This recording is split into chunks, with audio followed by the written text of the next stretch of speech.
Islam is the complete code of life. Islam হচ্ছে পূর্ণাঙ্গ জীবন বিধানের নাম। আল্লাহ রাব্বুল আলামিন আরাফাতের ময়দানে বিদায় হজে নাজিল করেছেন, আল ইয়াউমা আকমালতু লাকুম দীনাকুম ওয়া আতমামতু আলাইকুম নি'মাতি ওয়া রাদিতু লাকুমুল ইসলাম দীনা। আল্লাহ রাব্বুল আলামিন বলতেছেন যে আল ইয়াউমা আকমালতু লাকুম দীনাকুম, যে আজ এই দিনে আমি আমার দ্বীনকে তোমাদের জন্য পরিপূর্ণ করে দিলাম। সুবহানাল্লাহ তাআলা।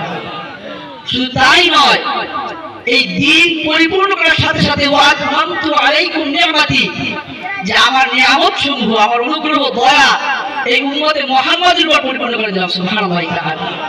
আজকে আমরা বাংলাদেশে 90% মুসলমানের দেশ, কিন্তু দেখেন ইসলাম শিক্ষাকে আমরা মুসলমানরা কেমন একটা ছোট করে দেখি না।